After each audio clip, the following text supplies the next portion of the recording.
ಸಮುದ್ರದ ನೀರು ಕುಡಿಯೋದಕ್ಕೆ ಬರೋದಿಲ್ಲ. ಯಾಕೆ ಅಂತಂದರೆ ಅದು ಸಂಪೂರ್ಣವಾಗಿ ಉಪ್ಪು. ನಾವು ಸಮುದ್ರದ ನಂಟಿದ್ರೂ ಕೆಲವರಿಗೆ ಉಪ್ಪಿಗೆ ಬರ ಅನ್ನುವಂತಹ ಒಂದು ಶಬ್ದ ಇದೆ. ಸಮುದ್ರದ ನಂಟು ಉಪ್ಪಿಗೆ ಬರ ಅನ್ನುವಂತಹ ಒಂದು ಅದ್ಭುತವಾದಂತಹ ಶಬ್ದ. ಎಲ್ಲರೂ ಕೂಡ ಇದನ್ನು ಹೇಳ್ತಾರೆ. ಸಮುದ್ರದ ನಂಟು ಉಪ್ಪಿಗೆ ಬರ, ಸಮುದ್ರದ ನೀರು ಕುಡಿಯೋಕ್ಕೆ ಬರಲ್ಲ. ಇದರಲ್ಲಿ ಬಹಳ ಅರ್ಥ ಇದೆ. ವೇದವೇ ಅಡಗಿದೆ ಇದರೊಳಗೆ. ಇದು ಎಂತಹ ಅರ್ಥ ಅಂತಂದರೆ ಇದು ಒಂದೊಂದು ಹಂತದಲ್ಲಿ ಒಂದೊಂದು ಅರ್ಥ ತಗೊಳುತ್ತೆ. ಸಾಮಾನ್ಯ ಜ್ಞಾನ ಇರೋವಂಥವ್ರಿಗೆ ಇದನ್ನು ಹೇಳಿದ್ರೆ ಅವರ ಸಾಮಾನ್ಯ ಜ್ಞಾನದಲ್ಲಿ ಅವರು ಇದರ ಅರ್ಥವನ್ನು ಹೇಳ್ತಾರೆ. ಇನ್ನು ಅಸಾಮಾನ್ಯ ಜ್ಞಾನ ಇರೋರಿಗೆ ಕೊಟ್ಟರೆ ಅವರು ಇನ್ನೂ ಅಸಾಮಾನ್ಯವಾಗಿ ಇದಕ್ಕೆ ಒತ್ತು ಕೊಟ್ಟು, ಆಧ್ಯಾತ್ಮಿಕದ ಒತ್ತು ಕೊಟ್ಟು, ಇದಕ್ಕೆ ಆಧ್ಯಾತ್ಮಿಕದ ಹಿನ್ನೆಲೆಯನ್ನು ಕೊಟ್ಟು, ಉದಾಹರಣೆಗಳನ್ನು ಕೊಟ್ಟು, ಜೀವನದಲ್ಲಿ ನಡೆದಿರ್ತಕ್ಕಂಥ ನಿಜ ಘಟನೆಗಳನ್ನು ಹೇಳುತ್ತಾ ಇದನ್ನು ವಿವರಿಸ್ತಾರೆ.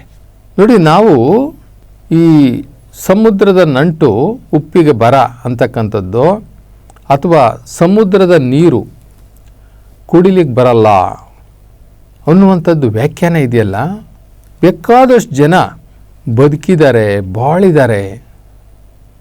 ಮಹಾತ್ಮರು, ಋಷಿಮುನಿಗಳು, ಸಾಧಕರು, ಸನ್ಯಾಸಿಗಳು ಇವರೆಲ್ಲರೂ ಕೂಡ ಬದುಕಿ ಬಾಳಿ ಭೂಮಿ ಮೇಲೆ ಹೋಗಿದ್ದಾರೆ.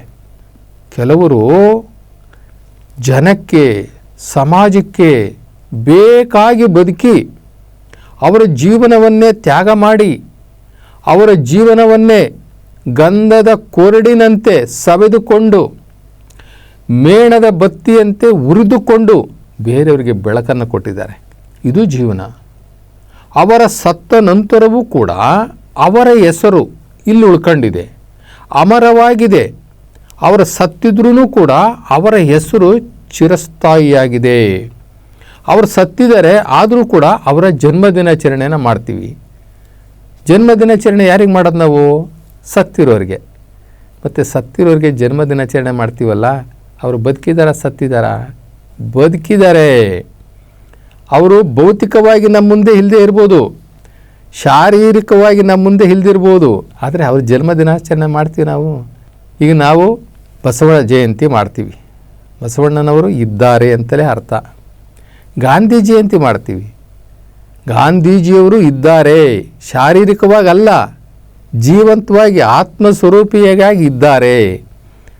ಇನ್ನು ಸಾಮಾನ್ಯ ಜನ ಸತ್ರ ಏನು ಮಾಡ್ತಾರೆ? ತಿಥಿ ಮಾಡ್ತಾರೆ, 3 ದಿನಕ್ಕೆ ಹಾಲು ತುಪ್ಪ ಬಿಟ್ಟು ಗೋವಿಂದ ಅಂದ್ಬಿಡ್ತಾರೆ. ಇನ್ನು ಕೆಲವರಿಗೆ ಅವರು ಚತುರ್ಥಿಗಳನ್ನು ಮಾಡ್ತಾರೆ. ಇನ್ನು ಕೆಲವರಿಗೆ ಅವರು ಒಂದು ಜ್ಞಾಪಕ ಅರ್ಥವಾಗಿ ಮಾಡ್ತಾರೆ. ಆದರೆ ಜನ್ಮದಿನಾಚರಣೆ ಎಲ್ರಿಗೂ ಮಾಡೋದಿಲ್ಲ. ಜನ್ಮದಿನಾಚರಣೆ ಯಾರಿಗೆ ಮಾಡ್ತಾರೆ ಅಂತಂದರೆ, ಅವರ ಆತ್ಮಗಳು ಅಮರವಾಗಿ ಇರುವಂತಹ ಕೆಲಸಗಳನ್ನು ಮಾಡಿ ಹೋಗಿದ್ರೆ ಅವರು ಯಾವತ್ತಿಗೂ ಅಮರರು, ಅವರಿಗೆ ಸಾವಿಲ್ಲ. ಒಂದು ತೆಂಗಿನ ಮರ ಬೆಳೀತಾ ಹೋಗ್ತದೆ. ಅದು ಈ ತನ್ನ ಮಾಲೀಕನಿಂದ, ಯಾರು ತೆಂಗಿನ ಮರವನ್ನು ಹಾಕಿದಾರಲ್ಲ ಆ ಮಾಲೀಕನಿಂದ ಒಂದು 4 ವರ್ಷನೋ 5 ವರ್ಷನೋ ಅವನ ಕಡೆಯಿಂದ ಪೋಷಣೆ ತಗೊಳುತ್ತೆ. ನಂತರ ತೆಂಗಿನ ಮರ ಈ 5 ವರ್ಷ ಇವರು ಪೋಷಣೆ ಮಾಡಿದ್ದನ್ನು ಇವರು 100 ವರ್ಷ ಬದುಕಿದ್ರೂ ಸಹ ಅವರನ್ನು ಅದು ಪೋಷಣೆ ಮಾಡ್ತದೆ. ಕುಡಿಲಿಕ್ಕೆ ಎಳನೀರು ಕೊಡ್ತದೆ, ಮನೆ ಕಟ್ಕೊಳ್ಳಿಕ್ಕೆ ಸೋಗೆನ ಕೊಡುತ್ತೆ, ಕಸ ಗುಡಿಸ್ಲಿಕ್ಕೆ ಪೊರಕೆ ಕಡ್ಡಿಯನ್ನು ಕೊಡುತ್ತೆ, ಅದರ ಕಾಂಡ ಮನೆ ಕಟ್ಟಲಿಕ್ಕೆ ಬರ್ತದೆ. ಎಳನೀರು ಅದ್ಭುತವಾದಂಥ ಪಂಚಾಮೃತಗಳಲ್ಲಿ ಒಂದಾದಂತಹ ಎಳನೀರು, ತೆಂಗಿನಕಾಯಿ, ಆ ತೆಂಗಿನಕಾಯಿ ಒಣಗಿದ್ರೆ ಕೊಬ್ಬರಿ, ಆ ಕೊಬ್ಬರಿಯಲ್ಲಿ ಎಣ್ಣೆ, ಕೊಬ್ಬರಿ ಎಣ್ಣೆ. ಎಷ್ಟು ಉಪಯುಕ್ತ ಅಲ್ವಾ, ಎಷ್ಟು ಉಪಯುಕ್ತ ಅಲ್ವಾ. ಅದಕ್ಕೆ ಏನು ಹೇಳ್ತೀವಿ ನಾವು? ಕಲ್ಪವೃಕ್ಷ ಅಂತ ಹೇಳ್ತೀವಿ. ಅದರ ಯಾವ ಒಂದು ಅಂಶವೂ ಕೂಡ ನಮಗದು ವ್ಯರ್ಥ ಆಗೋದಿಲ್ಲ.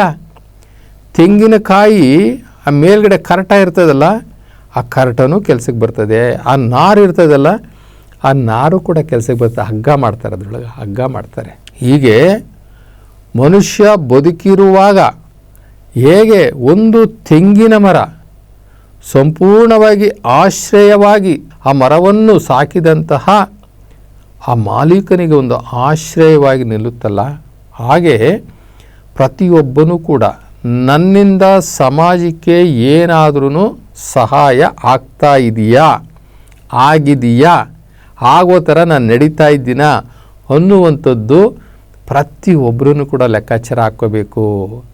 ನಾವೆಷ್ಟು ಸ್ವಾರ್ಥಿಗಳಿದ್ದೀವಿ ಅಂತಂದರೆ, ನಾವು ಬದುಕ್ತೀವಿ, ನಾವು ಯಾರಿಗೋಸ್ಕರ ಬದುಕ್ತೀವಿ ಅಂತಂದರೆ ನಮ್ಮ ಮಕ್ಕಳಿಗೋಸ್ಕರ, ನಮ್ಮ ಹೆಂಡತಿಗೋಸ್ಕರ, ನಮ್ಮ ಕುಟುಂಬಕ್ಕೋಸ್ಕರ. ನಾವು ಆಸ್ತಿ ಮಾಡ್ತೀವಿ ಯಾರಿಗೋಸ್ಕರ? ನಮ್ಮ ಮಕ್ಕಳಿಗೆ, ನಮ್ಮ ಹೆಂಡತಿಗೆ, ನಮ್ಮ ಮುಂದಿನ ತಲೆಮಾರಿಗೆ, ನನ್ನ ಮೊಮ್ಮಕ್ಕಳಿಗೆ. ನಾವು ಕೀರ್ತಿ ಬಯಸ್ತೀವಿ, ಕೀರ್ತಿ ಮಾಡ್ತೀವಿ, ಅದರಿಂದ ಹೆಚ್ಚುಗಾರಿಕೆ ಮಾಡಿಕೊಳ್ಳಿಕ್ಕೆ, ಅದರಿಂದ ಇನ್ನೂ ಹೆಚ್ಚು ಸಂಪಾದನೆ ಮಾಡಲಿಕ್ಕೆ. ಇಷ್ಟೇ ನಮ್ಮ ಗುರಿಯಾಗಿದೆ.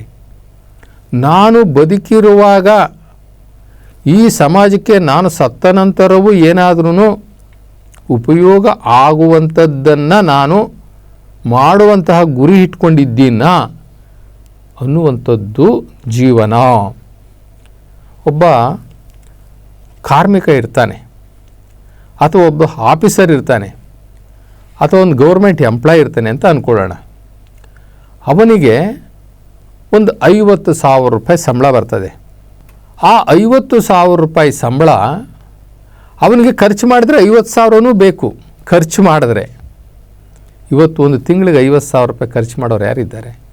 ಅದರಲ್ಲಿ ಅವನು ಏನಾದ್ರೂ ಒಂದು 10,000 ರೂಪಾಯಿ ಉಳಿಸಿದ್ರೆ, 10,000 ರೂಪಾಯಿ ಉಳಿಸಿ ಅದನ್ನು ಒಂದು ಸಣ್ಣ ಮೊತ್ತವನ್ನು ಮಾಡಿ ಆ ಹಣದಿಂದ ಒಂದು ಹಳ್ಳಿಗೆ ಹೋಗಿ ಆ ಹಳ್ಳಿನಲ್ಲಿ ಒಂದು ಕೊಳವೆ ಬಾವಿ ಹಾಕಿಸ್ಕೊಟ್ರೆ ಅವರಿಗೆ ಕುಡಿಯೋ ನೀರಿಗೆ, ಅಥವಾ ಒಂದು ತೋಡು ಬಾವಿಯನ್ನು ಮಾಡಿಸ್ಕೊಟ್ರೆ, ಅಥವಾ ಒಂದು ವಾಟರ್ ಟ್ಯಾಂಕ್ ಕಟ್ಟಿಸಿಕೊಟ್ರೆ, ಎಷ್ಟೋ ಊರುಗಳಲ್ಲಿ ನೀರಿಲ್ಲ, ಇವತ್ತು ಬಾವಿ ನೀರು ಕುಡಿತಾ ಇದ್ದಾರೆ.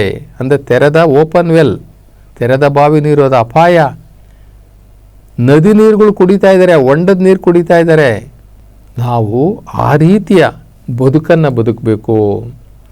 ನಮ್ಮ ಸುತ್ತಮುತ್ತನೇ ಇರ್ತಕ್ಕಂಥ ಎಷ್ಟೋ ಜನ ಕಷ್ಟದಲ್ಲಿರ್ತಾರೆ. ನಮ್ಮ ಸುತ್ತಮುತ್ತ ಏನೋ ಒಂದು ಅವಶ್ಯಕತೆ ಇರ್ತದೆ, ಅದು ಸಮಾಜಕ್ಕೆ ಸಂಪೂರ್ಣವಾಗಿ ಬೇಕಾಗಿರ್ತಕ್ಕಂಥದ್ದು. ಒಂದು ಗೌರ್ಮೆಂಟ್ ಶಾಲೆ ಇರ್ತದೆ, ಆ ಗೌರ್ಮೆಂಟ್ ಶಾಲೆ ಗೋಡೆಗಳೆಲ್ಲ ಕ್ರ್ಯಾಕ್ ಬಿಟ್ಟಿರ್ತವೆ, ಮೇಲೆ ಚಾವಣಿ ರಿಪೇರಿಗೆ ಬಂದಿರ್ತದೆ. ಅಲ್ಲಿ ಮಕ್ಕಳು, ಬಡ ಮಕ್ಕಳು ಅಲ್ಲಿ ಓದ್ತಾ ಇರ್ತಾರೆ. ಒಂದು 4 ಜನ ಸೇರಿ ಎಲ್ಲರೂ ಸ್ವಲ್ಪ ಸ್ವಲ್ಪ ಹಣ ಹಾಕ್ಕೊಂಡು, ಅಥವಾ ಶಕ್ತಿ ಇದ್ದರೆ ನಾವು ಒಬ್ಬರೇ ಹಾಕ್ಕೊಂಡು ಒಂದು ಕೊಠಡಿಯನ್ನು ರಿಪೇರಿ ಮಾಡಿಸ್ಕೊಟ್ರೆ, ಅಲ್ಲಿಯ ಬಡ ಮಕ್ಕಳು, ಕಾರ್ಮಿಕರ ಮಕ್ಕಳು, ಹಿಂದುಳಿದ ಮಕ್ಕಳು, ದಲಿತರ ಮಕ್ಕಳು, ಶೋಷಿತರ ಮಕ್ಕಳು, ಬಿಲೋ ಪ್ರಾವರ್ಟಿ, ಬಡತನದ ರೇಖೆಯಿಂದ ಕೆಳಗಡೆ ಇರ್ತಕ್ಕಂಥ ಮಕ್ಕಳು, ಅವರೆಲ್ಲ ಓದ್ಕೊತಾರಲ್ಲ. ಇಷ್ಟು ಸಾಕಲ್ವ ನಾವು ಮಾಡೋದಕ್ಕೆ? ಆದರೆ ನಾವು ಬದುಕಿ, ನಾವು ಬಾಳಿ ಯಾರಿಗೂ ಪ್ರಯೋಜನ ಇಲ್ದಂಗೆ ಸತ್ತರೆ ಅದು ಯಾವ ಲೆಕ್ಕ? ದೇವ್ರ ಹತ್ರ ಲೆಕ್ಕ ಇರ್ತದ? ಇಷ್ಟೆಲ್ಲ ಮಾಡಿ ನಾವು ಹಿಡ್ತೀವಲ್ಲ, ನಾವು ಸತ್ತಾಗ ನಾವು ಸುಂದರವಾಗಿ ಕಟ್ಟಿರ್ತಕ್ಕಂಥ ಮನೆಯಲ್ಲಿ ಒಳಗಡೆ ನಮ್ಮ ಹೆಣ ಇಡ್ತಾರ, ನಮ್ಮ ಡೆಡ್ ಬಾಡಿ ಇಡ್ತಾರ? ನಾವು ಹೇಳೇ ಸತ್ತಿರ್ತೀವಿ ಅಂತ ಇಟ್ಕೊಳ್ಳಿ, ನೋಡ್ರಪ್ಪ ನಾನು ಕೊನೆ ಗಳಿಗೆನಲ್ಲಿ ನಾನು ಸತ್ತಾಗ ಈ ಮನೆ ಒಳಗಡೆನೆ ನನ್ನ ಶವ ಇಡಬೇಕು ಅಂತ ನೀವು ಹೇಳ್ರಿ. ನೀವು ಯಾಕೆ ಅಷ್ಟೊಂದು ನಿಮಗೆ ಆ ಮನೆಯ ವ್ಯಾಮೋಹ ಇರ್ತದೆ. ಸುಂದರವಾಗಿರ್ತಕ್ಕಂಥ ಫ್ಲೋರಿಂಗ್ ಮಾಡಿಸಿರ್ತೀರಿ, ಗ್ರಾನೈಟು, ಅದ್ಭುತವಾದ ಗ್ರಾನೈಟು, ಗೋಡೆಗಳು, ಡೆಕೋರೇಷನ್ನು, ಇಂಟೀರಿಯರ್ಸು ಎಲ್ಲ ಮಾಡಿಸಿರ್ತೀರಿ. ನೀವು ಹೇಳೇ ಸಾಯಿರಿ ಬೇಕಾದರೆ, ನಾನು ಸತ್ತಾಗ ಇಲ್ಲಿ ಒಳಗಡೆ ಎಣ ಇಲ್ಲಿಟ್ಟಿರಬೇಕು ಅಂತ ಹೇಳ್ರಿ. ನೀವು ಸತ್ತಾಗ ಅವ್ರು ಖಂಡಿತ ಇಡೋದಿಲ್ಲ. ಅವ್ರು ಹೇಳ್ತಾರಪ್ಪ, ಅವ್ರು ಹೇಳ್ತಾರೆ ಅಂತ ಒಳಗಡೆ ಇಡೋಕ್ಕಾಗುತ್ತಾ? ಸೂತ್ಕ ಆಗುತ್ತೆ. ತಿರ್ಗಿ ಯಾರೋ 500 ಅವ್ರು ಯಾರೋ ಹೇಳೋರು, ಪಂಚಾಂಗದವ್ರು ಹೇಳಿದ್ರು ಅಂಥೇಳಿ ಮತ್ತೆ ಮನೆ ಬಿಡಬೇಕು ಅಂದರೆ ಏನು ಮಾಡ್ತೀರಾ ನೀವು? 1 ತಿಂಗಳು ಮನೆ ಬಿಡಬೇಕು ಅಂದ್ರಪ್ಪ ನಮ್ಮ ಪಂಚಾಂಗದವರು, ಅವಾಗ ಏನು ಮಾಡ್ತೀರಾ?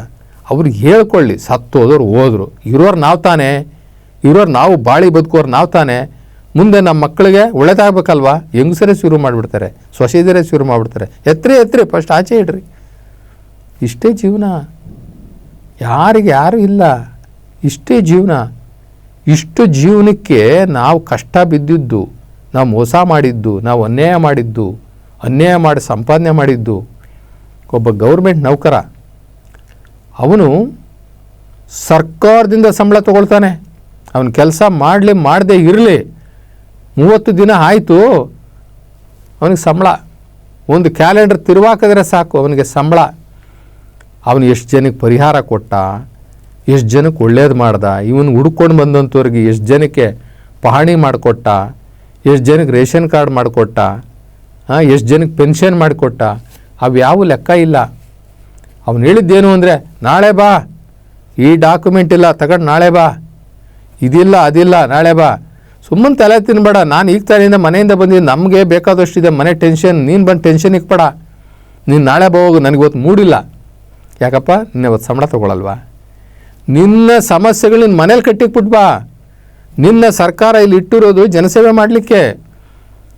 ನಿನಗೆ ಬಂದಂತಹ ಜನಗಳಿದ್ದಾರೆ, ನಿನ್ನ ದೇವರವರು, ಅವರ ಟ್ಯಾಕ್ಸ್ ದುಡ್ಡಲ್ಲಿ ನಿನಗೆ ಸಂಬಳ ಕೊಡೋದು. ಇದ್ರ ಎಷ್ಟು ಜನ ತಿಳ್ಕೊಂಡವ್ರೆ? ಎಷ್ಟು ಜನ ತಿಳ್ಕೊಂಡಿದ್ದಾರೆ? ಖಂಡಿತ ತಿಳ್ಕೊಂಡಿಲ್ಲ. ನಾನು ಬೆಳಗ್ಗೆ ಎದ್ದು ನನ್ನ ಕೈಯಿಂದ ಒಂದು 10 ರೂಪಾಯಿ ದಾನ ಆಯಿತಾ, ಒಂದು 10 ರೂಪಾಯಿ ಧರ್ಮ ಆಯಿತಾ ಯಾರಿಗಾರ? ಈ ಮಾತಲ್ಲಿ ಯಾರಿಗಾರ ಒಂದು ಸಾಂತ್ವನದ ಮಾತು ಹೇಳಿದ್ದೀನ? ಅಕ್ಕಪಕ್ಕದಲ್ಲಿ ಹೋಗ್ತಾ ಇರ್ತೀವಿ, ಅಲ್ಲೊಂದು ಗುಂಡಿ ಬಿದ್ದಿರ್ತದೆ, ನಮ್ಮ ಕೈಯಿಂದ ಒಬ್ಬ ಆಳನ್ನು ಕರೆದು, ಅಪ್ಪ ಇವತ್ತು ನೀನೇನು ಕೆಲಸ? ಅಣ್ಣ ನನಗೇನು ಕೆಲಸ ಇಲ್ಲ, ಒಂದು ಕೆಲಸ ಮಾಡು, ನಾನು ನಿನಗೆ 500 ರೂಪಾಯಿ ಕೂಲಿ ಕೊಡ್ತೀನಿ. ಆಯ್ತಣ್ಣ, ಏನು ಮಾಡಬೇಕು? ನೋಡು, ಇಲ್ಲಿ ಈ ನಾನು ಹೋಗುವಂಥ ರಸ್ತೆ ಇದೆಲ್ಲರೂ ಸಾರ್ವಜನಿಕರು ಸುತ್ತಾಡುವಂಥ ರಸ್ತೆ, ನಾನು 500 ರೂಪಾಯಿ ಕೊಡ್ತೀನಿ. ನಾನು ಆಫೀಸಿಂದ ವಾಪಸ್ ಬರೋಷ್ಟೊಳಗಡೆ ಈ ಗುಂಡಿನ ಮುಚ್ಚಿರಪ್ಪ, ಯಾವುದಾದ್ರೂ ಕಲ್ಲು ಮಣ್ಣುಗಳು ಹಾಕಿ ನೀನು ಅದನ್ನು ಸಮ ಮಾಡಿ ಈ ಗುಂಡಿಯನ್ನು ಮುಚ್ಚಿರು. ನಾವು ಖರ್ಚು ಮಾಡೋದೆಷ್ಟು? 500 ರೂಪಾಯಿ. ಆ 500 ರೂಪಾಯಿ ಒಬ್ಬನಿಗೆ ಊಟ ಕೊಟ್ಟಂಗಾಯಿತು, ಒಬ್ಬನಿಗೆ ಕೆಲಸ ಕೊಟ್ಟಂಗಾಯಿತು. ಇವನಿಗೇನು 500 ರೂಪಾಯಿ ದೊಡ್ಡ ವಿಷಯ ಅಲ್ಲ. ಇವನು ಸಂಬಳನೂ ತಗೋತಾನೆ, ಗಿಂಬಳನೂ ತಗೊತಾನೆ. ಸಂಬಳ ಅವನ ಅಕೌಂಟ್ಗೆ ಹೋಗುತ್ತೆ, ಗಿಂಬಳದಲ್ಲಿ ಸಂಸಾರ ಸಾಕ್ತಾ ಇರ್ತಾನೆ. ಎರಡೂ ಈ 500 ರೂಪಾಯಿ ಲೆಕ್ಕಕ್ಕೆ ಇಲ್ಲ. ಈ ರೀತಿಯ ಗುಣ ಬಂದರೆ ನನ್ನಿಂದ ಸಮಾಜಕ್ಕೆ ಏನು, ನನ್ನಿಂದ ಸಮಾಜಕ್ಕೆ ಏನಾಯ್ತು ಇವತ್ತು? ಆ ಕೊಟ್ಟಂಥ 500 ರೂಪಾಯಿ ಅವನು ಅವತ್ತು ಹೋಗ್ತಾನೆ ಮನೆಗೆ, ಒಂದಷ್ಟು ರೇಷನ್ ತೊಗೊಂಡು ಹೋಗ್ತಾನೆ, 1 ಲೀಟ್ರ್ ಹಾಲು ತೊಗೊಂಡು ಹೋಗ್ತಾನೆ.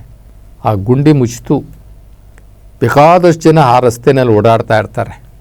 ಯಾವ ಮಹಾತ್ಮನಪ್ಪ ಈ ಗುಂಡಿ ಮುಚ್ಚಿಸೋನು ನೋಡು. ನೆನ್ನೆ ಗುಂಡಿ ಒಳಗಡೆ ನಾನು ಬಿದ್ದುಬಿಡ್ತಿದ್ದೆ, ಮಳೆ ನೀರು ಮುಚ್ಕೊಂಡು ಬಿಟ್ಟಿತ್ತು, ಅಯ್ಯೋ ಅದರೊಳಗೆ ಕಾಲಿಕ್ಬಿಟ್ಟಿದ್ದೆ. ಯಾರೋ ಮಹಾತ್ಮ ಮುಚ್ಚವನಪ್ಪ. ಈ ಆಶೀರ್ವಾದ ಸಾಕು, ಇದು ದೇವ್ರ ಹತ್ರ ಲೆಕ್ಕ. ಅಂದರೆ ಈ ಮನಸ್ಥಿತಿ ಎಷ್ಟು ಜನಕ್ಕಿದೆ? ಎಷ್ಟು ಜನಕ್ಕಿದೆ? ಅಲ್ಲಿ ಹೋಗೋರಲ್ಲ, ಗುಂಡಿ ಇದೆ, ಐತೆ, ನನಗೇನು ಗ್ರಾಚಾರ ಅದನ್ನು ಮುಚ್ಚೋದಕ್ಕೆ? ಸರ್ಕಾರದವ್ರು ಮುಚ್ಚಲಿ, ಏನು ನಾನೊಬ್ಬನೇ ಬಿಟ್ಟು ಬಿದ್ದಿದ್ದೀನಿ ಅದನ್ನು ಮುಚ್ಚೋದಕ್ಕೆ? ನನಗೇನು ಮಾಡೋಕ್ಕೆ ಕೆಲಸ ಇಲ್ವಾ? ನಾನೇನು ಗುಲಾಮನ, ಈ ಊರಿಗೆ ನಾನೇನು ತಳವಾರನ ಅಂತ ಹೇಳ್ಕೊಂಡು ಓಡಾಡೋರೆ ಜಾಸ್ತಿ. ಇರಪ್ಪ, ನಾನು ಈ ಮೊಹಲ್ಲಾದಲ್ಲಿ, ಈ ಊರಿನಲ್ಲಿ, ಈ ರಸ್ತೆಯಲ್ಲಿ, ಈ ಬಡಾವಣೆಯಲ್ಲಿ ನಾನು ಬದುಕಿದ್ದೀನಿ, ನಾನು ಇದ್ದೀನಿ, ನಾನು ವಾಸ ಮಾಡ್ತಾಯಿದ್ದೀನಿ. ನನ್ನಿಂದ ಇಲ್ಲಿವರೆಗೆ ಏನಾಗಿದೆ, ಇಲ್ಲಿವರೆಗೆ ಏನು ನನಗಾಗಿದೆ? ಎಷ್ಟು ಜನ ಯೋಚನೆ ಮಾಡ್ತೀವಿ ನಾವು? ಏನಾಗ್ಬಿಡುತ್ತೆ ಒಂದು ಗುಂಡಿ ಮುಚ್ಚಿದ್ರೆ? ಅಥವಾ ಊರ ಮುಂದೆ ಒಂದು ಬೋರ್ವೆಲ್ ಕೆಟ್ಟೋಗಿದೆ, ಅಥವಾ ಒಂದು ಪೈಪ್ ಲೈನ್ ಒಡೆದೋಗಿದೆ, ಯಾರಿಗೂ ನೀರಿಲ್ಲ. ಆ ಸರ್ಕಾರದವರು ಅಥವಾ ಇನ್ನೊಬ್ಬರು ಸ್ಥಳೀಯ ಗೌರ್ಮೆಂಟು ಪಂಚಾಯಿತಿಯವರು ಯಾರೂ ಬಂದಿಲ್ಲ. ಆ ಪಂಚಾಯಿತಿಯವನು ಬರಬೇಕಾಯ್ತು, ಅವನಿಗೆ ಹುಷಾರಿಲ್ಲ, ಅವನು ಮನೇಲಿದ್ದಾನೆ, ಬಂದು ಆ ಪೈಪ್ ಜಾಯಿಂಟ್ ಮಾಡಬೇಕು. ಇನ್ನು ನಾವು 1 ಅವರೋ 2 ಅವರ್ ಟೈಮ್ ಕೊಟ್ಟು ಯಾವನ್ನೊಬ್ಬ ಪ್ಲಂಬರ್ ಕರ್ಕೊಂಡು ಬಂದು ಈ ಪೈಪ್ ಜಾಯಿಂಟ್ ಮಾಡಪ್ಪ, ಯಾಕೆಂದರೆ ಎಲ್ಲರಿಗೂ ನೀರು ಹೋಗುತ್ತೆ ಇಲ್ಲಿಂದ, ಇವತ್ತು ಯಾರಿಗೂ ನೀರಿಲ್ಲ, ಇದೊಂದು ಪೈಪ್ ಮಾಡು. ಎಷ್ಟು ಖರ್ಚಾಗ್ಬಿಡ್ತದೆ? ಒಂದು 200 ರೂಪಾಯಿ ಖರ್ಚಾಗುತ್ತಾ? ಆ ಪ್ಲಂಬರ್ಗೊಂದು 150-200 ರೂಪಾಯಿ ಖರ್ಚಾಗುತ್ತಾ? ಯಾಕೆ ಮಾಡಬಾರ್ದು ಇಂಥ ಕೆಲಸ? ನಾವು ಇಂಥ ಕೆಲಸ ಯಾಕೆ ಮಾಡಬಾರ್ದು? ಇದನ್ನು ಮಾಡಿಲ್ಲ ಅಂತ ಇಟ್ಕೊಳ್ಳಿ, ನಾವು ಇದ್ದೇನು ಪ್ರಯೋಜನ? ನಮ್ಮಂಥವ್ರು ಇದ್ದೇನು ಪ್ರಯೋಜನ? ಕೆಲವ್ರು ಹೇಳ್ತಾರೆ, ಅಯ್ಯೋ ನಮ್ಮೂರಲ್ಲಿ ಅವ್ನು ದೊಡ್ಡ ಶ್ರೀಮಂತನಪ್ಪ, ಎಷ್ಟಿದೆ ಗೊತ್ತಾ ಅವನ ಹತ್ರ, 3 ಜನ್ರೇಷನ್ ಕೂತ್ಕೊಂಡು ತಿನ್ಬೋದು. ಏನು ಮಾಡ್ತೀರಾ? ಸಮುದ್ರದಲ್ಲಿ ನೀರಿದ್ದಂಗೆ, ನಾಯಿ ಮೊಲೆನಲ್ಲಿ ಹಾಲಿದ್ದಂಗೆ. ಕುಡಿಯೋಕ್ಕೆ ಬರ್ತದಾ? ಸಮುದ್ರದ ನೀರು ಕುಡಿಯೋಕ್ಕೆ ಬರ್ತದಾ ಅಂತಾರೆ ಜನ. ಅವನು ಎಷ್ಟಿದ್ರೆ ಏನಪ್ಪ, ನಾಯಿ ಮೊಲೆಯಲ್ಲಿ ಹಾಲಿದ್ದಂಗೆ. ಅವನು ಎಷ್ಟು ಬದುಕಿದ್ರೆ ಏನಪ್ಪ, ನಾಯಿ ಮೊಲೆಯಲ್ಲಿ ಹಾಲು, ಸಮುದ್ರದ ನೀರು ಕುಡಿಯೋಕ್ಕೆ ಬರ್ತದ? ಬಿಡು ಅವನದೇನು ಮಾತಾಡ್ತೀಯ? ಎಲ್ಲರಿಗೆ ಬೆಲ್ಲವಾಗಿ ಬದುಕಬೇಕು. ಇರುವೆ ಯಾವುದನ್ನು ಹುಡ್ಕೊಂಡು ಹೋಗುತ್ತೆ? ಮೆಣಸಿನ್ಕಾಯಿ ಹುಡ್ಕೊಂಡು ಹೋಗುತ್ತಾ? ಇರುವೆ ಇಲ್ಲ, ಸಕ್ಕರೆ ಹುಡ್ಕೊಂಡು ಹೋಗುತ್ತೆ, ಬೆಲ್ಲ ಹುಡ್ಕೊಂಡು ಹೋಗುತ್ತೆ. ಹಾಗೆ ಸಾರ ಸಜ್ಜನರು ಎಲ್ಲಿರ್ತಾರೆ ಅಲ್ಲಿ ಜನಾಕರ್ಷಣೆ ಇರ್ತದೆ. 4 ಜನ ಹೊಗಳಬೇಕು, 4 ಜನ ನಮ್ಮ ಬಗ್ಗೆ ಒಳ್ಳೇದು ಮಾತಾಡಬೇಕು. ಪರೋಪಕಾರಂ ಇದಂ ಜೀವನಂ, ಇದೇ ಸಾರ್ಥಕ ಜೀವನ. ಏನು ಮನುಷ್ಯ ಪರೋಪಕಾರವನ್ನು ಮಾಡ್ತಾನೋ ಅದೇ ಸತ್ಯ, ಅದೇ ಜೀವನ. ನಮ್ಮ ಬಸವಣ್ಣರೊಂದು ವಚನದಲ್ಲಿ ಹೇಳ್ತಾರೆ, ಎರವಲ ಮರ ಹೂವು ಬಿಟ್ಟು ಫಲವಾದಳು ಏನಯ್ಯ. ಒಂದು ಎರವಲ ಮರ ಅಂತ ಇರ್ತದೆ. ಆ ಎಲವದ ಮರ ಅದು ಬಹಳ ಪೂರ್ತಿ ಕಾಯಿ ಬಿಟ್ಬಿಡ್ತದೆ. ಅದು ಆ ಹಣ್ಣನ್ನು ಯಾರೂ ತಿನ್ನಲ್ಲ. ಅದು ಒಂದು ವಿಷವಾಗಿರ್ತಕ್ಕಂಥ ಹಣ್ಣು. ಅಂತಹ ಮರ ಪೂರ್ತಿ ಮರದ ತುಂಬ ಹೂವು ಬಿಟ್ಟು ಈಚಾಗಿ ಅದು ಹಣ್ಣಾದರೆ ಫಲ ಏನಪ್ಪ? ಅದನ್ನು ಯಾರೂ ತಿನ್ನೋದಿಲ್ಲ. ಅದೇ ರೀತಿ ಸಿರಿಯಾದೊಡೇನು ಶಿವಭಕ್ತಿ ಇಲ್ಲದನಕ್ಕ. ಸಿರಿಯಾದೊಡೇನು ಅಂದರೆ ಅವನು ಎಷ್ಟು ಶ್ರೀಮಂತ ಆದರೆ ಏನಪ್ಪ, ಅವನಿಗೆ ಶಿವಭಕ್ತಿ ಇಲ್ಲ. ಯಾರಿಗೆ ಶಿವಭಕ್ತಿ ಇದೆಯೋ ಅವನಿಗೆ ಮಾತ್ರ ಕೊಟ್ಟು ತಿನ್ನುವಂತಹ ಬುದ್ಧಿ ಬರೋದು. ಅದಕ್ಕೆ ನಾವು ಹಿಂದೆ ಚರಿತ್ರೆಗಳಲ್ಲಿ ನಾವು ನೋಡಿರ್ತೀವಿ. ಒಬ್ಬೂರಲ್ಲಿ ಒಬ್ಬ ಭಕ್ತ ಇದ್ದಂತೆ. ಆ ಭಕ್ತ ಕಾಡಿಗೆ ಹೋಗ್ತಿದ್ದಂತೆ, ಅಲ್ಲಿಂದ ಮರಗಳನ್ನ ಕಡ್ಕೊಂಡು ಬರ್ತಿದ್ದಂತೆ. ಕಡ್ಕೊಂಡು ಬಂದು ಗಂಡ ಹೆಂಡತಿ ಇಬ್ಬರೂ ಆಹಾರ ತಯಾರಿಸೋರಂತೆ. ಅವರು ಆಹಾರವನ್ನು ಸೇವನೆ ಮಾಡೋದಕ್ಕೆ ಮುಂಚೆ ಯಾರಾದರೂ ಒಬ್ಬ ಜಂಗಮನನ್ನು, ದಾರಿ ಹೋಹಕನನ್ನು ಕರ್ಕೊಂಡು ಬಂದು ಅವನಿಗೆ ಮೊದಲು ತೃಪ್ತಿಪಡಿಸಿ ಆಮೇಲೆ ಇವ್ರು ತಿಂತಿದ್ರಂತೆ. ಇದು ನಾವು ಕಥೆಗಳು ಕೇಳಿದ್ದೀವಿ. ಇದು ಯಾರಿಗೆ ಬರ್ತದೆ? ಶಿವಭಕ್ತರಿಗೆ ಬರ್ತದೆ, ಬೇರೆ ಎಲ್ಲರಿಗೂ ಬರೋದಿಲ್ಲ. ಅದಕ್ಕೆ ಇಲ್ಲಿ ಬಸವಣ್ಣವ್ರು ಹೇಳ್ತಾರೆ, ಆ ಎಲವದ ಮರ ಫಲ ಬಿಟ್ಟರೆ ಏನಪ್ಪ? ಈ ಕೆಲವ್ರ ಹತ್ರ ಸಿರಿ ಇದ್ದೋಡೇನು, ಸಂಪತ್ತಿದ್ದೋಡೇನು? ಶಿವಭಕ್ತಿ ಇಲ್ಲದನಕ್ಕ. ಶಿವಭಕ್ತಿ ಇದ್ದರೆ ಮಾತ್ರನೇ ಕೊಟ್ಟು ತಿನ್ನುವಂತಹ ಬುದ್ಧಿ ಬರೋದು, ಆ ದಾಸೋಹ ಮನೋಭಾವ ಬರೋದು. ಯಾರಿಗೆ ಅಂತಂದರೆ, ಯಾರಿಗೆ ಶಿವಭಕ್ತಿ ಇರ್ತದೋ ಅವನು ತಿನ್ನೋದಕ್ಕೆ ಮುಂಚೆ ಯೋಚನೆ ಮಾಡ್ತಾನೆ, ಇರಪ್ಪ ನಾನು ತಿಂತಾ ಇದ್ದೀನಿ, ನನ್ನ ಅಕ್ಕಪಕ್ಕದಲ್ಲಿ ಯಾರು ಉಪವಾಸ ಇರ್ಬೋದಾ? ಮೊದಲು ಒಂದು ಊರಿನಲ್ಲಿ ಈ ಗೌಡ್ರು ಪಟೇಲರು ಅಂತ ಇರೋರು, ಅವರು ರಾತ್ರಿ ಹೊತ್ತು ಊಟಕ್ಕೆ ಕೂತ್ಕೊಂಡಾಗ ಅವ್ರು ಕೇಳೋರಂತೆ, ಏನೋ ಆ ದೇವಸ್ಥಾನ ಹತ್ರ ಊರ ಮುಂದೆ ಎಲ್ಲರೂ ಊರುಗಳ ಮುಂದೆ ಒಂದು ದೇವಸ್ಥಾನ ಇರ್ತದೆ ಅಥವಾ ಒಂದು ಅಶ್ವತ್ಥ ಕಟ್ಟೆ ಇರ್ತಿತ್ತು. ಅವಾಗ ಅವನು ಗೌಡ ಪಟೇಲ ಕೇಳೋನಂತೆ, ಅವನು ಒಳ್ಳೆಯವನಾಗಿದ್ದರೆ, ನೋಡ ಯಾರಾದರೂ ಅಪರಿಚಿತ ವ್ಯಕ್ತಿಗಳು, ದಾರಿ ಹೋಕರು ಯಾರಾದ್ರೂ ಅಲ್ಲಿ ಬಂದು ಮಲಗಿದಾರಾ? ಆ ಕಾಲದಲ್ಲಿ ನಡ್ಕೋತಾ ಹೋಗ್ತಾಯಿದ್ರು. ರಾತ್ರಿ ಹೊತ್ತು ಏನಾದರೂ ಅಲ್ಲಿ ಕತ್ಲಾಯಿತು ಅಂದರೆ ಊರು ಮುಂದೆ ಜಗ್ಲಿನಲ್ಲೋ, ಊರು ಮುಂದೆ ದೇವಸ್ಥಾನದಲ್ಲೋ ಅಥವಾ ಅಶ್ವತ್ಥ ಕಟ್ಟೆ ಮೇಲೆ ಬಂದು ಮಲಗಿಬಿಡೋರು. ಈ ಗೌಡ ಪಟೇಲರುಗಳು ಅದನ್ನು ಗಮನಿಸೋರಂತೆ. ಯಾರಾದ್ರೂ ಬಂದು ದಾರಿ ಹೋಕರು, ಅನಾಥರು, ಸಾಧುಗಳು, ಸನ್ಯಾಸಿಗಳು ಯಾರು ಅಲ್ಲಿ ಮಲಗಿದ್ರೆ ಅವ್ರಿಗೆ ಕರೆಸಿ ಅವ್ರಿಗೆ ಪ್ರಸಾದದ ವ್ಯವಸ್ಥೆ ಮಾಡಿಸಿ ಊಟ ಮಾಡಿಸಿ ನಂತರ ಇವ್ರು ಮಾಡೋರಂತೆ. ಅದು ಒಂದು ಕಾಲ, ಅದು ಸತ್ಯದ ಕಾಲ. ಇವತ್ತು ಸಿರಿಯಾದವಡೇನೋ ಶಿವಭಕ್ತಿ ಇಲ್ಲದೆ ನಮ್ಮ ಬಸವಣ್ಣವ್ರು ಕೇಳ್ತಾರೆ, ಫಲವಾದಡೇನೋ ಆ ಮೆಕ್ಕೆಕಾಯಿ. ಕುಲವಿಲ್ಲದ ಇದ್ದರೇನು ರೂಹು ಇಲ್ಲದವಂಗೆ. ಕುಲ ಅಂತಂದರೆ ಇಲ್ಲಿ 2 ಕುಲಗಳಿದ್ದಾವೆ. ಏನು ಅಂತಂದರೆ ಭಕ್ತನ ಕುಲ, ಭವಿಯ ಕುಲ. ಭಕ್ತಿ ಅಂತಂತಂದರೆ ಈ ಶಿವಭಕ್ತಿ. ಭವಿ ಅಂತಂತಂದರೆ ಅವನೊಬ್ಬ ನಾಸ್ತಿಕ, ಏನನ್ನು ನಂಬೋಲ್ಲ, ಎಲ್ಲದರಲ್ಲೂ ಉದಾಸೀನ, ಎಲ್ಲದರನ್ನು ಟೀಕೆ ಮಾಡುವಂಥದ್ದು. ಈ ಭಕ್ತಿಯ ಕುಲ ಇರ್ತಕ್ಕಂಥವನು ಇದ್ದರೆ ಅದೊಂದು ಸಾರ್ಥಕ, ಅದೊಂದು ಸಾರ್ಥಕ. ಎಲ್ಲರಲ್ಲೂ ಆ ಗುಣ ಇರೋದಿಲ್ಲ. ಬಚ್ಚಲ ನೀರು ತಿಳಿಯಾದಲ್ಲಿ ಫಲವೇನು? ಈಗ ಬಚ್ಚಲ ನೀರು ಸ್ವಲ್ಪ ಹೊತ್ತು ಆದಮೇಲೆ ಏನು ಮಾಡ್ತಾರೆ, ತಿಳಿಯಾಗುತ್ತದು. ತಿಳಿಯಾಗಿ ಆ ಗಲೀಜೆಲ್ಲ ಕೆಳಗಡೆ ಹೋಗುತ್ತೆ, ಒಂದು ಸ್ವಲ್ಪ ಒಳ್ಳೆ ನೀರು ಮೇಲಕ್ಕೆ ಬರ್ತದೆ. ಹಂಗಂದ ತಕ್ಷಣ ಅದು ಕುಡಿಲಿಕ್ಕೆ ಬರ್ತದ? ಕುಡಿಲಿಕ್ಕೆ ಬರೋದಿಲ್ಲ. ಸ್ವಲ್ಪನಾದರೂ ಅದರ ಒಂದು ವಾಸನೆ ಇದ್ದೇ ಇರ್ತದೆ. ಹಾಗೆ ಈ ಕೆಟ್ಟ ಮನುಷ್ಯರಿದ್ದಾರಲ್ಲ, ಆ ಕೆಟ್ಟ ಮನುಷ್ಯರು ಅವರನ್ನು ಅವಗುಣಿಗಳು ಅಂತ ಕರೀತಾರೆ ನಮ್ಮ ಬಸವಣ್ಣನವರು. ಇಂತಹ ಅವಗುಣಿಗಳನ್ನು ಮೆಚ್ಚ ನಮ್ಮ ಶಿವ ಕೂಡಲ ಸಂಗಮ ದೇವ. ಇಂತಹ ಅವಗುಣಗಳಿರ್ತಕ್ಕಂಥವ್ರನ್ನ ಮೆಚ್ಚ ಕೂಡಲ ಸಂಗಮ ದೇವ. ಯಾಕೆ ಅಂತಂದರೆ ಇವರದ್ದು ಬರೀ ಆರ್ಪಟ ಅಷ್ಟೇ, ಆರ್ಪಟ ಮತ್ತು ತೋರ್ಪಟ ಸಮಾಜದಲ್ಲಿ ಇರ್ತಾರೆ. ಅವ್ರಿಗೋಸ್ಕರ ಅವ್ರು ಬದುಕ್ತಾರೆ. ಅವರಿಂದ ಯಾರಿಗೂ ಒಳ್ಳೆಯದಾಗಿರೋದಿಲ್ಲ. ಭಿಕ್ಷುಕರಿಗೂ ಕೂಡ ₹1 ಕೊಡೋದಿಲ್ಲ ಅವರು. ಹೋಗ ಮುಂದಕ್ಕೆ ಅಂತಾರೆ. ಆವಾಗ ಅವನು ನೋಡ್ತಾನೆ, ಏನಪ್ಪ ಇಷ್ಟು ದೊಡ್ಡ ಮನೆ, 4 ಅಂತಸ್ತಿದೆ. ಅವನ ಗೇಟಲ್ಲಿ ಒಬ್ಬ ವಾಚ್ಮನ್ ಇಟ್ಟಿರ್ತಾರೆ. ಹೋಗ್ತೀಯೋ ಇಲ್ಲ ನಾಯಿ ಬಿಟ್ಬಿಡ್ತೀನಿ ಅಂತ ನಾನು. ಬಿಡಪ್ಪ ನಾನು ಹೋಗ್ತೀನಿ ಮುಂದಕ್ಕೆ. ಯಾಕೆ ಅಂತಂದರೆ ಅವರಿಗೆ ಆ ಯಜಮಾನನಿಗೆ ಸಂಗ್ರಹದ ಗುಣ ಇದೆಯೇ ಹೊರತು ಅವನಿಗೆ ದಾಸೋಹ ಗುಣ ಇಲ್ಲ. ಸಿರಿಯಾದೊಡೇನು ಶಿವಭಕ್ತಿ ಇಲ್ಲದನಕ್ಕ. ಬಸವಣ್ಣವ್ರು ಹೇಳೋ ರೀತಿಯಲ್ಲಿ ಆ ಎಲವದ ಮರ ತುಂಬ ಬರೀ ಫಲ ಇದ್ದರೆ ಏನಪ್ಪ, ಅದು ಯಾರಿಗಾರ ತಿನ್ಲಿಕ್ಕೆ ಬರ್ತದ? ಅದು ಸಮುದ್ರದಲ್ಲಿ ನೀರಿದ್ದಂಗೆ, ಅದು ನಾಯಿ ಮೊಲೆಯಲ್ಲಿ ಹಾಲಿದ್ದಂಗೆ. ಅದು ಪಂಚಾಮೃತಕ್ಕೆ ಬರೋದಿಲ್ಲ. ನಾಯಿಯ ಮೊಲೆಯ ಹಾಲು ನಾಯಿ ಮರಿಗಳಿಗಲ್ಲದೆ ಪಂಚಾಮೃತಕ್ಕೆ ಬಾರದಯ್ಯ. ಪಾಪಿಯ ಸೊತ್ತು ಪ್ರಾಯಶ್ಚಿತ್ತಕ್ಕಲ್ಲದೆ ಸತ್ಪಾತ್ರಕ್ಕೆ ಬಾರದಯ್ಯ. ಪಾಪಿ ಸೊತ್ತದು ಸತ್ಪಾತ್ರಕ್ಕೆ ಬರೋದಿಲ್ಲ, ದಾಸೋಹಕ್ಕೆ ಬರೋದಿಲ್ಲ, ಒಳ್ಳೆ ಕೆಲಸಕ್ಕೆ ಬರೋದಿಲ್ಲ. ಅದು ಯಾಕೆಂದರೆ ಅದು ಪಾಪಿಯ ಸೊತ್ತುಗಳು. ಒಬ್ಬ ಮನುಷ್ಯ ನೋಡ್ತಾ ಇದ್ದಂಗೆಲೇ ದೊಡ್ಡ ಶ್ರೀಮಂತ ಆಗಿಬಿಡ್ತಾನೆ. ಯಾವ್ಯಾವ ಮಾರ್ಗದಲ್ಲಿ ಸುಳ್ಳು ಹೇಳಿ ಸಂಪಾದನೆ ಮಾಡಲಿಕ್ಕಾಗುತ್ತೋ ಅಷ್ಟನ್ನು ಕೂಡ ಅವನು ಮಾಡಿಬಿಟ್ಟಿರ್ತಾನೆ.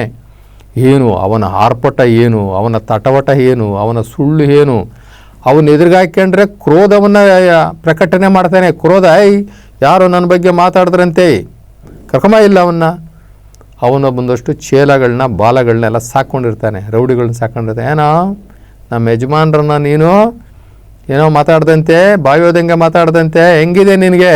ಆ ರೀತಿ ಆರ್ಪಡಿಸಿ ಇಟ್ಕೊಂಡಿರ್ತಕ್ಕಂಥವ್ರು ಇದ್ದಾರೆ ಇವತ್ತೂ ಕೂಡ. ಇನ್ನು ಇಂಥವರಿಗೆ ಈ ಭವರೋಗ ಅನ್ನುವಂತಹ ತಿಮಿರ ಹೋಗಿಲ್ಲ. ಭವರೋಗ ಅಂದರೆ ಏನು? ಈ ಬದುಕೇ ನಿಜ, ನಾವು ಶಾಶ್ವತ, ನಾವು ನೋಡುತ್ತಿರುವಂತಹ ಈ ಏನು ಸಂಪತ್ತಿದೆಯಲ್ಲ ಇದು ಶಾಶ್ವತ, ನಮ್ಮ ಬದುಕು ಶಾಶ್ವತ. ನಮ್ಮಲ್ಲಿರ್ತಕ್ಕಂಥ ಸಂಬಂಧಗಳು, ಮನೆ, ಮಕ್ಕಳು, ಸೊಸೆದಿರು, ಮೊಮ್ಮಕ್ಕಳು, ಏನಪ್ಪ ನಮ್ಮದು ತುಂಬಿದ ಕುಟುಂಬ ಅಪ್ಪ ಅಂತ ಹೇಳ್ಕೊಳ್ತಾರೆ. ನೋಡ್ತಾ ಛಿದ್ರ ಆಗ್ತಾವೆಲ್ಲ. ದೇವರು ಒಂದು ಟೈಮಲ್ಲಿ ಕೊಡ್ತಾನೆ, ಇನ್ನೊಂದು ಟೈಮಲ್ಲಿ ಕಿತ್ಕೋತಾನೆ. ಒಂದು ಕೈಯಲ್ಲಿ ಕೊಡ್ತಾನೆ, ಇನ್ನೊಂದು ಕೈಯಲ್ಲಿ ಕಿತ್ಕೋತಾನೆ. ಯಾರಿಗೂ ಯಾವುದನ್ನು ಶಾಶ್ವತ ಕೊಡಲ್ಲ. ಇವತ್ತಿದ್ದಂತಹ ಪರಿಸ್ಥಿತಿ, ಇವತ್ತಿದ್ದಂತಹ ಸುಖ, ಇವತ್ತಿರ್ತಕ್ಕಂಥ ವಾತಾವರಣ ನಮ್ಮ ಕುಟುಂಬಗಳಲ್ಲಿ ನಾಳೆ ಇರೋಲ್ಲ. ನಾಳೆ ಇದ್ದಿದ್ದು ನಾಡ್ದಿರೋದಿಲ್ಲ. ಯಾಕೆಂದ್ರೆ ಪ್ರಕೃತಿ ನಿಯಮ. ಕೊಟ್ಟ ಮೇಲೆ ಅವನ ಹತ್ರನೇ ಬಿಡಲ್ಲ ದೇವರು. ನಿಧಾನಕ್ಕೆಲ್ಲವನ್ನು ಖಾಲಿ ಮಾಡ್ತಾನೆ. ಒಂದೇ ತಲೆಮಾರಲ್ಲಿ ಲಕ್ಷಾಧಿಪತಿ ಭಿಕ್ಷಾಧಿಪತಿ ಆಗಿದ್ದಾನೆ. ಬೇಕಾದಷ್ಟು ಕೀರ್ತಿವಂತ ಅಪಕೀರ್ತಿಯನ್ನು ಹೊಂದಿದ್ದಾನೆ. ಯಪ್ಪ ಒಂದು ಟೈಮಲ್ಲಿ ಹೆಂಗಿದ್ನಪ್ಪ ಅವನು, ಇವಾಗ ಹೆಂಗವನು ಗೊತ್ತೇನಪ್ಪ, ಅವ್ನು ನೋಡೋಕ್ಕಾಗಲ್ಲಪ್ಪ. ಅದು ದೃಶ್ಯಗಳಿದ್ದಾವೆ ನಮ್ಮ ಕಣ್ಣೆದುರುಗಡೆ. ಎಂತೆಂಥವ್ರು ಫಾರಿನ್ ಗುಡೋಗಿ ಬಚ್ಚಿಕೊಂಡವ್ರೆ, ನಾವು ನೋಡಿದ್ದೀವಿ. ಅವ್ರ ಹೆಸರು ಹೇಳೋದು ಬೇಡ. ಎಂತೆಂಥ ಆರ್ಭಟ ಮಾಡಿದಂಥವ್ರು, ದೊಡ್ಡ ದೊಡ್ಡ ಕೀರ್ತಿವಂತರು, ಬ್ಯಾಂಕ್ ಬ್ಯಾಲೆನ್ಸ್ ಇದ್ದಂಥವ್ರು, ಕೋಟಿ ಕೋಟಿ ಆಸ್ತಿವಂತರು ಇವತ್ತು ಕಾನೂನುಗಳಿಗೆ ಹೆದರ್ಕೊಂಡು, ಜೈಲಿಗೆ ಹೆದರ್ಕೊಂಡು ಬೇರೆ ದೇಶದಲ್ಲಿ ಹೋಗಿ ಪೌರತ್ವವನ್ನು ತೆಗೆದುಕೊಂಡು ತಲೆಮರೆಸ್ಕೊಂಡಿರ್ತಕ್ಕಂಥದ್ದು ನೋಡಿದ್ದೀವಿ. ಅದೇ ಮನುಷ್ಯ ಇಲ್ಲಿದ್ದಾಗ ಏನು ವೈಭೋಗ ಮಾಡ್ದ, ಏನು ಆರ್ಭಟ ಮಾಡ್ದ, ಎಷ್ಟು ಹೆಸರು ತಗೊಂಡ, ಎಷ್ಟು ಮೀಡಿಯಾದಲ್ಲಿ ಅವನ ಹೆಸರು ಬರಂಗೆ ಮಾಡ್ಕೊಂಡ. ಅಂಥ ಮನುಷ್ಯರು ಇವತ್ತು ತಲೆ ಕಾಣಿಸ್ಕೊಳ್ದಂಗೆ ತಲೆ ಮರೆಸ್ಕೊಂಡಿರ್ತಕ್ಕಂಥದ್ದನ್ನು ನಾವು ನೋಡ್ತೀವಿ. ದೊಡ್ಡ ದೊಡ್ಡ ಶ್ರೀಮಂತರು ನೋಡ್ತಾಲೇನೆ ಅವರು ಸಾಲಗಾರರಾಗಿರೋದನ್ನು ನಾವು ನೋಡಿದ್ದೀವಿ. ಮಕ್ಕಳು ಇವು ನನ್ನ ಸರ್ವಸ್ವ ಅಂತ ಹೇಳದಂತಹ ಆ ಮಕ್ಕಳು ಇವರನ್ನು ತಿರುಪೆಗೆ ಕಳಿಸೋ ಥರ ಆಗಿದೆ. ಅವರೆಲ್ಲ ಜೈಲ್ಗಳಿಗೆ ಹೋಗಿದ್ದಾರೆ, ಅಪಕೀರ್ತಿಯನ್ನು ತಂದಿದ್ದಾರೆ. ತಾತ ಮುತ್ತಾತ ಅಪ್ಪ ಎಲ್ಲ ಮಾಡಿರ್ತಕ್ಕಂಥ ಆಸ್ತಿಗಳನ್ನು ನೋಡ್ತಾನೆ ಹಾಳು ಮಾಡಿರ್ತಕ್ಕಂಥ ಮಕ್ಕಳು, ಹಾಳು ಮಾಡಿರ್ತಕ್ಕಂಥ ಮೊಮ್ಮಕ್ಕಳು, ಬೀದಿಗೆ ತಂದಿರ್ತಕ್ಕಂಥ ಮೊಮ್ಮಕ್ಕಳು, ವ್ಯಭಿಚಾರ ಮಾಡಿದಂತಹ ಮೊಮ್ಮಕ್ಕಳು, ಜೈಲಿಗೆ ಹೋಗಿರ್ತಕ್ಕಂಥ ಮಕ್ಕಳು, ಅಪಕೀರ್ತಿ ತಂದಿರ್ತಕ್ಕಂಥ ಮಕ್ಕಳು, ಇವೆಲ್ಲವನ್ನು ಕೂಡ ಪ್ರತಿಯೊಬ್ಬರೂ ಕೂಡ ಅವರ ಜೀವಿತ ಕಾಲದಲ್ಲೇ ನೋಡ್ತಾರೆ. ಏನೇನು ಅವರು ಬೀಗಿರ್ತಾರಲ್ಲ, ನನ್ನ ಆಸ್ತಿ ನೋಡ್ರಿ, ನನ್ನ ಅಂತಸ್ತು ನೋಡ್ರಿ, ನನ್ನ ಕೀರ್ತಿ ನೋಡ್ರಿ, ಬೇರೆಯವರಿಗೆ ಹೊಟ್ಟೆ ಕಿಚ್ಚು ಬರುವ ಲೆಕ್ಕಕ್ಕೆ ಮನೆಗಳಲ್ಲಿ ಆರ್ಭಟವಾಗಿರ್ತಕ್ಕಂಥ ಫಂಕ್ಷನ್ಗಳನ್ನ ಮಾಡಿ ಎಲ್ಲರೂ ಹೊಟ್ಟೆ ಉರ್ಕೊಳ್ಳಂಗೆ ಮಾಡಿರ್ತಾರಲ್ಲ, ಅಂಥವರು ಅವ್ರ ಕಣ್ಮುಂದೆಲೇ ಅದೇ ಜನ್ಮದಲ್ಲಿ ಅವರ ಜೀವಿತ ಕಾಲಘಟ್ಟದಲ್ಲೇ ಇವೆಲ್ಲವನ್ನು ನೋಡ್ತಾರೆ. ಯಾಕೆ ಅಂತಂದರೆ ಇವರು ಬದುಕಿದ್ದಾಗ ಸಮಾಜಕ್ಕೆ ಬದುಕಲಿಲ್ಲ, ಸಮಾಜಕ್ಕೆ ಕೊಡಲಿಲ್ಲ, ಸಮಾಜಮುಖಿ ಕೆಲಸಗಳನ್ನು ಮಾಡಲಿಲ್ಲ, ಇವರಿಂದ ಏನೂ ಒಳ್ಳೆಯದಾಗಲಿಲ್ಲ. ಕೊನೆಗೆ ಇವರು ಮಾಡಿದಂಥ ಆಸ್ತಿ ಪಾಸ್ತಿಗಳೆಲ್ಲ ಲಿಕ್ವಿಡಿಟಿ ಆಗಿ ಕೊನೆಗೆ ಎಲ್ಲಿಂದ ಬಂತ ಸಮಾಜಕ್ಕೆ ಅಲ್ಲಿಗೆ ಹೋಗ್ಬಿಡ್ತದೆ. ಅದಕ್ಕೆ ಹೇಳೋದು ನಮ್ಮ ದಾಸರು ಹೇಳ್ತಾರೆ, ಅದಕ್ಕೆ ಮುಂಚೆ ನೀವೇನೇ ಕೆರೆಯ ನೀರನ್ನು ಕೆರೆಗೆ ಚೆಲ್ಲಿ ವರವ ಪಡೆದವರಂತೆ ಕಾಣಿರೋ. ದೇವ್ರು ಕೊಟ್ಟಿದ್ದನ್ನು, ಆ ಶಿವ ಕೊಟ್ಟಿದ್ದನ್ನು ಸಮಾಜಕ್ಕೆ ಕೊಡ್ರಪ್ಪ. ಇದು ನಿಮ್ಮ ಪರೀಕ್ಷೆಯ ಕಾಲ. ದೇವರು ನಿಮ್ಗೇನೆಲ್ಲ ಕೊಟ್ಟಿದ್ದಾನಲ್ಲ, ಕೊಟ್ಟು ಪರೀಕ್ಷೆ ಮಾಡ್ತಾನೆ. ಇದನ್ನು ನೀವು ಹೆಂಗೆ ಸದುಪಯೋಗ ಪಡಿಸ್ಕೊಳ್ತೀರಿ, ಇದನ್ನು ಹೆಂಗೆ ಸದುಪಯೋಗ ಪಡಿಸ್ಕೊಂಡು ನಿಮ್ಮ ಪೂರ್ವಜನ್ಮದ ಕರ್ಮಗಳನ್ನು ಕಳ್ಕೊಳ್ತೀರಿ, ಹೇಗೆ ದಾನ ಮಾಡ್ತೀರಾ, ದಾಸೋಹ ಮಾಡ್ತೀರಾ ಅನ್ನುವಂಥದ್ದನ್ನು ಕೊಟ್ಟು ನೋಡ್ತಾನೆ. ಕೊಡೋದಕ್ಕೆ ಸ್ವಲ್ಪ ಯೋಚನೆ ಮಾಡ್ತಾನೆ, ಆದರೆ ಕಿತ್ಕೊಳ್ಳೋದು ಮಾತ್ರ ಕಣ್ಣು ರೆಪ್ಪೆ ಒಡೆದಂಗೆ ಕಿತ್ಕೊಂಡ್ಬಿಡ್ತಾನೆ ದೇವರು. ಆದ್ದರಿಂದ ನಮಗೆ ಬಂದಂತಹ ಯಾವುದೇ ಕೀರ್ತಿ ಇರ್ಬೋದು, ಧನ ಇರ್ಬೋದು, ದಾಸೋಹ ಇರ್ಬೋದು, ಸಂಪತ್ತಿರ್ಬೋದು, ಸಿರಿ ಇರ್ಬೋದು, ಇವೆಲ್ಲವನ್ನು ಕೂಡ ದೇವರು ನನಗೆ ಪರೀಕ್ಷೆ ಮಾಡಕ್ಕೆ ಕೊಟ್ಟಿದ್ದಾನೆ. ಇದರಿಂದ ನಾನು ದಾಸೋಹ ಮಾಡಬೇಕು, ದಾನ ಮಾಡಬೇಕು, ಜನಗಳಿಗೆ, ನಿರ್ಗತಿಕರಿಗೆ, ಸಮಾಜದಲ್ಲಿರ್ತಕ್ಕಂಥವ್ರಿಗೆ ನಾವು ಇದನ್ನು ಕೊಟ್ಟು ಸಮಾಜ ಸುಧಾರಣೆ, ಸಮಾಜ ಸೇವೆ, ಜಂಗಮ ಸೇವೆ, ಶಿವಸೇವೆ ಇವೆಲ್ಲವನ್ನು ಮಾಡಬೇಕು ಅನ್ನುವಂಥದ್ದನ್ನು ಯಾರು ಎಚ್ಚೆತ್ಕೊಳ್ತಾರೆ, ಯಾರು ತಿಳ್ಕೊಳ್ತಾರೋ ಅವರು ಅಮರರಾಗಿರ್ತಾರೆ. ಅವ್ರ ಸತ್ತ ಮೇಲೂ ಕೂಡ ಸಮಾಜ ಅವ್ರ ಹೆಸರು ಹೇಳ್ತದೆ, ಅವರ ಜನ್ಮ ದಿನಾಚರಣೆಯೂ ಮಾಡ್ತದೆ. ಅದರಿಂದ ನಾವು ನಾಯಿ ಮೊಲೆಯಲ್ಲಿ ಹಾಲಿದ್ದಂಗೆ ಇರಬಾರ್ದು, ಸಮುದ್ರದ ನೀರು ಕುಡಿಯೋಕ್ಕೆ ಬರ್ದಂಗೆ ಇರಬಾರ್ದು. ಎಲ್ಲರಿಗೂ ನಾವು ಬೆಲ್ಲವಾಗಿರಬೇಕು, ಎಲ್ಲರಿಗೂ ನಾವು ಸಕ್ಕರೆಯಾಗಿರಬೇಕು. ನಾವು ಸತ್ತ ಮೇಲೆ ನಮ್ಮ ಹೆಸರನ್ನು ಹೇಳಬೇಕು, ಹಾಗೆ ನಾವು ಬದುಕಬೇಕು.